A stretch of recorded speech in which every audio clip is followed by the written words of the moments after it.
Kongres Kesatuan Sekerja Kebangsaan NTUC membentangkan 10 saranan untuk memberi pekerja lebih banyak kebebasan mengejar minat dan meningkatkan kemahiran mereka. Antara saranannya itu termasuk membenarkan pekerja untuk mengambil kerja sampingan selain menurunkan usia kelayakan untuk menggunakan kredit Skills Future. Saranan-saranan itu dibuat selepas perbincangan selama setahun dengan lebih 42,000 pekerja. NTUC menyatakan ia akan bekerjasama dengan rakan kongsi tiga pihak untuk melaksanakan saranan-saranan tersebut. NTUC wants to use these recommendations to support your aspirations, lives and livelihoods. But importantly, we need to put our heads, our hearts and our hands together, because out of this workers' compact, we need to make this a collective effort, taking collective action and making it a habit to stand alongside each other. Bercakap dalam satu sesi perbincangan panel anjuran NTUC, Timbalan Perdana Menteri Lawrence Wong berkata pemerintah akan mengkaji dengan teliti saranan-saranan tersebut. Menurut Encik Wong, saranan-saranan itu diusulkan ketika Singapura berada di titik perubahan. Maka itu menjadi penting dalam melakarkan hala tuju negara ini. There are bound to be challenges. Challenges in the external environment, challenges within Singapore itself, and we will have to deal with them. Our starting point should be to see how we can keep our economy strong and vibrant. Because if there is good growth in the economy, then we will together be able to achieve our shared goals, which is to create good jobs for workers. Saranan lain termasuk disertakan lebih ramai pekerja bergaji rendah dalam model gaji progresif. Ini termasuk pengendali mesin dan beberapa pekerjaan dalam sektor perkhidmatan sosial. NTUC berharap model perkembangan kerjaya dapat diluaskan kepada industri pertukangan seperti tukang paip dan juru elektrik. Saranan lain termasuk menyediakan lebih banyak sokongan untuk mempersiapkan pekerja bagi jawatan yang boleh menjalani peralihan hijau. Jumlah rakyat Singapura yang berkahwin mencecah paras rekod tahun lalu. Bagaimanapun saudara, jumlah purata untuk 5 tahun lalu kekal rendah berbanding tempoh 5 tahun sebelumnya. Jumlah kelahiran rakyat Singapura juga berkurangan dengan kadar kesuburan merosot ke paras terendah dalam sejarah iaitu 1.04. Berikut ini antara trend utama laporan banci penduduk terbaru yang diterbitkan hari ini. Sekitar 25,000 warga Singapura mendirikan rumah tangga pada tahun lalu, hampir 6% lebih tinggi berbanding 2021. Peningkatan itu mungkin disebabkan pasangan yang menundakan rancangan mereka untuk berkahwin semasa pandemik. Secara purata, jumlah purata tahunan sepanjang 5 tahun lalu adalah 22,700, rendah sedikit berbanding tempoh 5 tahun sebelumnya. Seperti perkahwinan, purata tahunan kelahiran rakyat Singapura bagi tempoh 5 tahun lalu juga lebih rendah berbanding tempoh 5 tahun sebelumnya. Malah jumlah bagi tahun lalu merosot 4% berbanding 2021.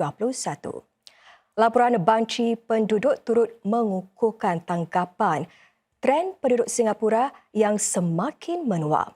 Jumlah rakyat Singapura yang berusia 65 tahun dan ke atas terus meningkat dan pada kadar lebih pantas berbanding sedekad lalu. Mereka kini membentuk hampir 20% jumlah keseluruhan penduduk.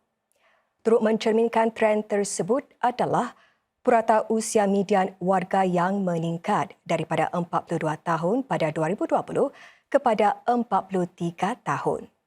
Secara keseluruhan, jumlah penduduk Singapura mencecah hampir 6 juta orang pada Jun tahun ini, meningkat 5% berbanding 12 bulan lalu.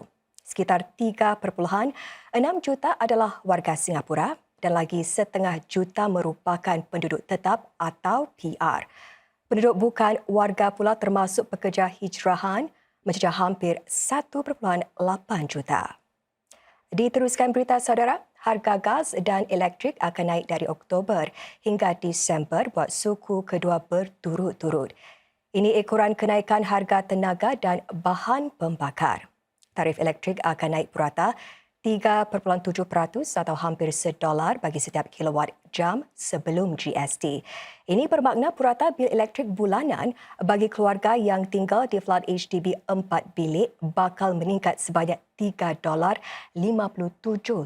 Sementara itu tarif gas akan naik sekitar 2% kepada $22.42 bagi setiap kilowatt jam tidak termasuk GST. Bagi mengurangkan beban kenaikan kos sara hidup ini, sekitar 950,000 isi rumah warga Singapura akan terima rebat USave dan rebat bayaran perkhidmatan dan penyenggaraan S dan CC pada bulan depan.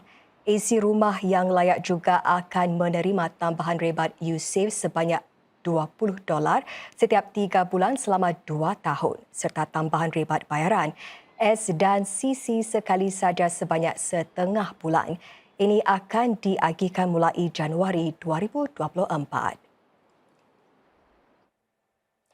Perbarisan Hari Kebangsaan pada 2 tahun akan datang akan diadakan di Padang.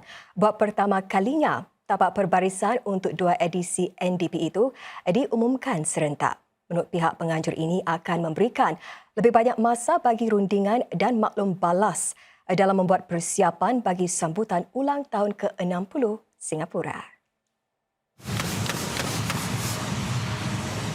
NDP 2024 akan diadakan sempena ulang tahun ke-40 Pertahanan Mutlak. Buat julung-julung kalinya, satu pertunjukan pertahanan yang dinamik akan diadakan dengan mempamerkan gandingan pasukan tentera, polis dan pertahanan awam bertindak balas terhadap sebarang ancaman dengan kerjasama masyarakat. We will continue to bring the NDP festivities and dynamic defence display assets to our heartlands the next day, where we will also have a slew of family and community fun-filled activities to ensure that more Singaporeans can join in our NDP celebrations. Pada tahun 2025 pula, NDP kembali diadakan di Padang bagi ulang tahun kemerdekaan Singapura ke-60. Sambutan peristiwa penting ini dijangka lebihkah dari segi aksi dan penyertaan. Pihak penganjur sedang meneroka cara untuk menerapkan unsur-unsur air dalam persembahan tersebut.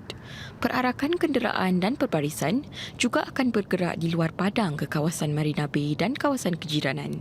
Lebih 250,000 orang dijangka mengambil bahagian. Agensi Sekitaran Kebangsaan NEA memberi amaran mutu udara di Singapura mungkin merosot sekiranya arah tiupan angin berubah pada beberapa hari akan datang. Ini kerana jumlah tumpuk panas di Sumatera Indonesia semakin meningkat. Setakat 3 petang tadi, bacaan Indeks Pencemaran Udara PSI 24 jam berada dalam lingkungan sederhana 81. Namun jika bacaan PSI meningkat ke paras tidak sihat, NEA akan mengeluarkan nasihat jerebu setiap hari. Sebanyak 241 tumpuk panas dikesan kemarin manakala terdapat 145 tumpuk panas semalam. Jerebu asap sederhana hingga tebal dikesan di sebahagian selatan dan tengah Sumatera. Meskipun Singapura tidak dijangka mengalami jerebu teruk dalam masa beberapa hari akan datang, bacaan PSI mungkin meningkat jika arah tiupan angin berubah.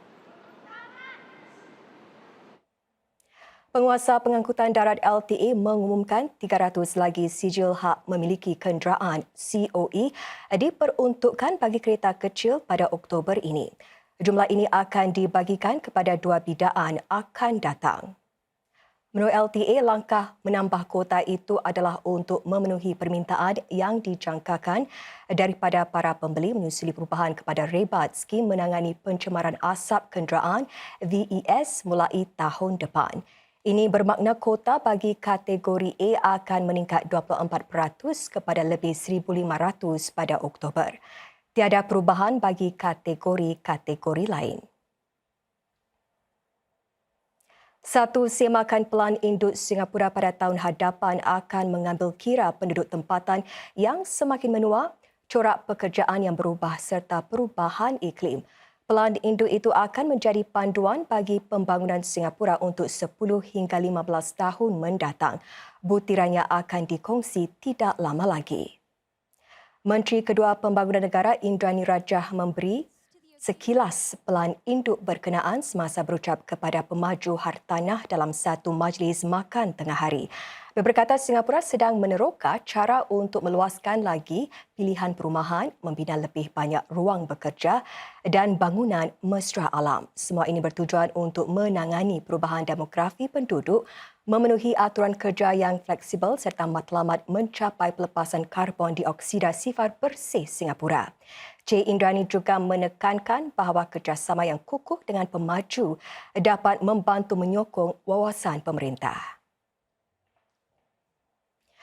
Pengendali khidmat kereta api SMRT akan menyiasat punca di sebalik keretakan pada landasan di persimpangan antara stesen Promenade dan Esplanade di laluan Circle. Ia telah menyebabkan kelengahan pada khidmat di laluan tersebut pagi tadi, namun kembali pulih secara beransur-ansur sekitar sejam yang lalu selepas kerja-kerja pembaikan.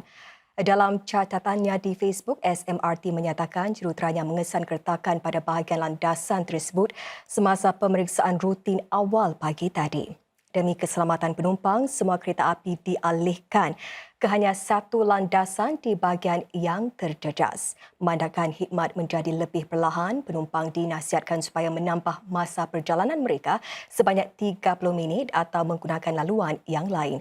Perkhidmatan bas secara percuma turut disediakan antara stesen Paya Lebar, Dhoby Ghaut dan Marina Bay.